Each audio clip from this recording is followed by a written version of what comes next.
Do you ever get that weird feeling in your gut, like something's not right? Everyone else is clapping for the magician, but you're the only one who's thinking, wait, did anyone else see that trick? People are feeling just like that right now after a royal whistleblower released what could be the biggest stunner the monarchy has ever seen. A palace doctor, who has direct access to private medical data and royal procedures, has supposedly come out and confirmed something wild. Meghan Markle never really carried any of her pregnancies. This isn't a crazy idea that sprang from an echo chamber on the internet. People are saying things behind palace walls that make it sound like more than just gossip. It's a revelation so serious that royal aides are shaken and longtime loyalists are doubting everything. The doctor, whose identity is being concealed for safety and legal concerns, certainly isn't simply some random foreigner. This is someone from within the royal medical ranks, and they're claiming Meghan's public pregnancies, the baby bumps, the beautiful photos, were all for show. Just picture what that entails. We're not talking about a pop singer hiding a nasty breakup. This is the British royal family, an institution centered on image, ritual, and tradition. To fabricate something as intimate and emotional as a pregnancy not once, but twice, is dishonesty on a whole other magnitude. Now that these bombshell claims are making ripples, the polished fairy tale is starting to crumble at the seams. And what makes it even more suspicious? Meghan hasn't spoken a thing. Harry hasn't rushed in to clear her name. This is the same couple that used to be on every platform possible, suddenly nowhere to be found when things get serious. That silence? It's ringing alarm bells. Because when people stay quiet during a crisis this huge, the stillness gets filled with suspicion, and those questions are just growing. And here's the twist. The children definitely exist. That's not in question. But now the topic is going to a more uncomfortable question. Were the kids conceived via a surrogate? And if they were, why the need for secrecy? In today's environment, using a surrogate is nothing to hide. Many celebrities talk about it publicly. So the controversy isn't about the method, it's about the motive. Why go through the effort to hide the truth? Why wear artificial bumps, stage images, and promote a story that wasn't real? So are you saying that he's 2 weeks older? And so I thought maybe that would allow time to wean the baby away from a birth mother if a surrogate was used. It would make sense, but instead of lying to the world, why not just say, we want a baby, we're having a baby, and we're using a surrogate. There's growing concern that this wasn't just a personal decision. It was a PR tactic in disguise. Think about it. Meghan and Harry's entire post-royal reputation rests on being authentic, centered on parenthood, adversity, and resilience. Her pregnancies played a significant role in establishing that image. They made her seem down to earth. They invited empathy, and that image opened doors. Netflix partnerships, paid appearances, publication contracts.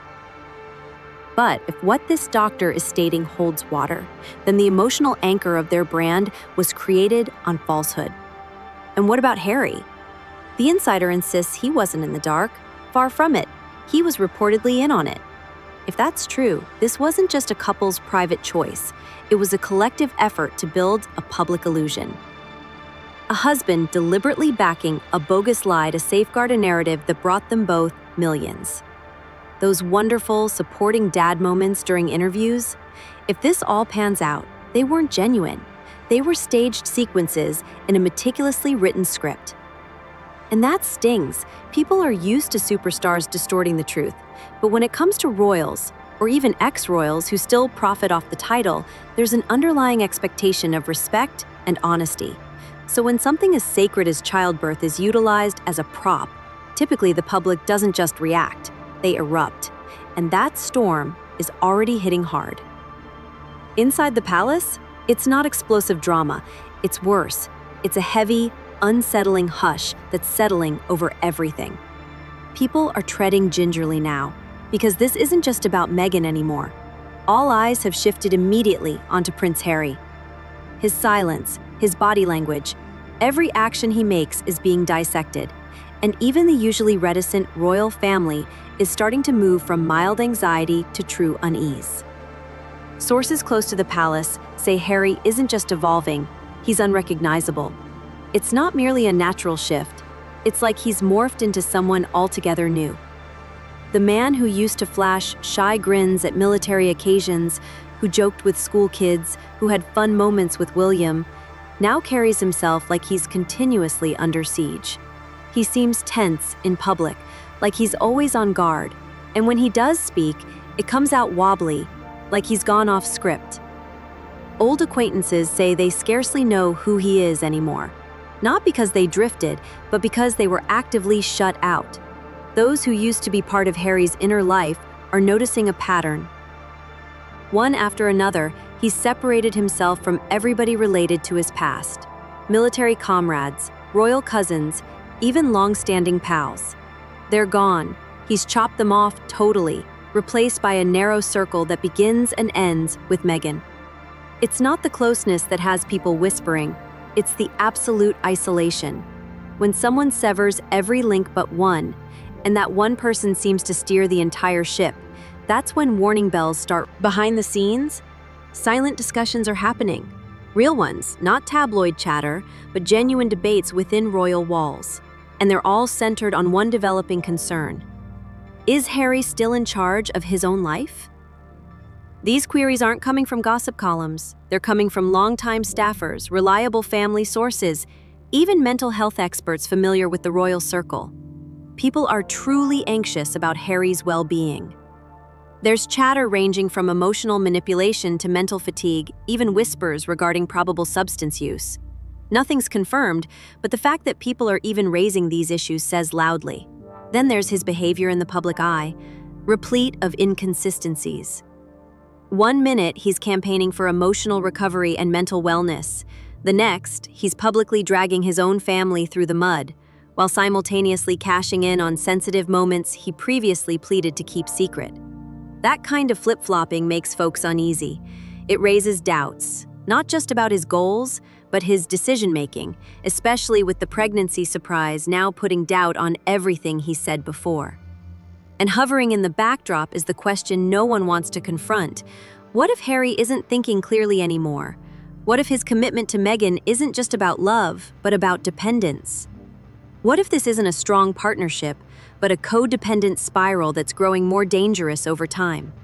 There are hints that some senior royals are contemplating of stepping in quietly, not to stage an intervention in the dramatic sense, but to check on him, to remind Harry he's not alone, that his family is still here if he wants them to be.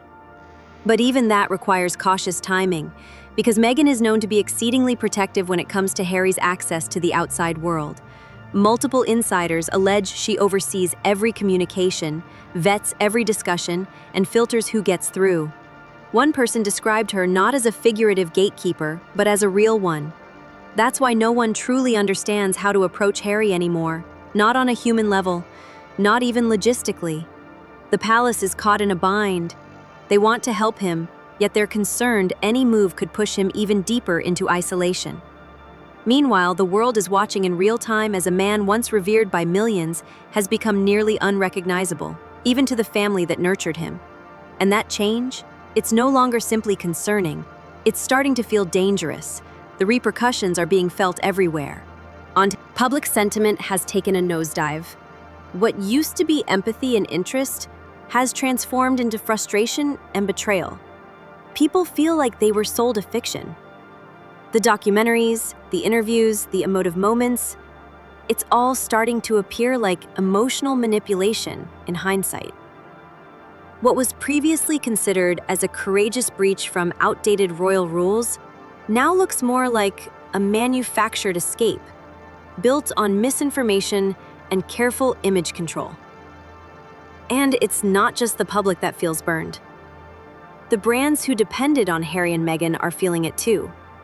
Netflix, Spotify, major publishers, they weren't just supporters. They were investors in what now feels like a crumbling brand. That brand promised something raw and real. Genuine honesty, family, strength, survival. But suddenly, everything they constructed is under suspicion. People are wondering, did their relationships know the truth? Were they misled? And is it time to cut ties? Behind closed doors, conversations of damage management are already in motion. Audits, renegotiations, maybe even early withdrawals from high-profile contracts. Because when trust breaks, the entire narrative loses its worth. And for Meghan, the damage hurts at the core. Her entire public image, one she spent years curating, was focused on transparency, empowerment, and the idea of dissolving generational pain. But when that image is so strongly related to motherhood and healing, and the genuineness of that motherhood is exposed as false, the whole identity starts to crumble. Even her most loyal defenders are falling silent. Former online allies are scrubbing tweets clean. Influencers who formerly promoted her message have gone quiet. No one wants to be the last one left defending a story that's crumbling. And the silence from her own circle? It's deafening. No statements, no explanations, just a vanishing act. And that silence merely adds fuel to the fire. Because if any of this were untrue, they'd have said anything. If the doctor was lying, lawsuits would be flying. But there's been nothing. That silence? It's a statement of its own, not uttered, but loudly heard. And to the public, that absence speaks more than any denial ever could. Meanwhile, inside the palace, this is no longer about stopping a scandal. It's about defending the future. The monarchy is secretly reevaluating what titles, perks, and connections Harry and Meghan still hold and how much of it can be lawfully stripped away. There's discussion of freezing accounts, removing honorary posts, and firmly disconnecting the Sussexes from the institution, not as punishment, but as a matter of survival. Because here's the reality: the royal family has weathered wars, attempted abdications, divorces, and media crises. But this cut deeper. This wasn't a PR headache. It was betrayal, packaged in a redemption arc and marketed to the world. Now the consequence isn't just personal. It's systemic. People are asking tough questions. If the pregnancies were faked, what else was fake? What portions of their dramatic royal leaving were twisted or inflated? The racial charges, the mental health confessions, the accounts of cruelty, they're all under the microscope today. Even the true anguish becomes drowned out by the skepticism. One exposed falsehood causes all the others to carry its weight. And the most devastating piece? The children. Not because of how they were born. Surrogacy isn't shameful, but because they became instruments in a story aimed to earn sympathy. Their images, their achievements, their privacy, they all wove into a plot that's now crumbling apart. And with that collapse, their future is left on unstable ground. There's no PR rescue coming, no feel-good documentary to remedy this, just a terrible realization. The empire Harry and Meghan tried to construct outside of Buckingham Palace, it wasn't a revolution, it was a performance. And now, the crowd is leaving.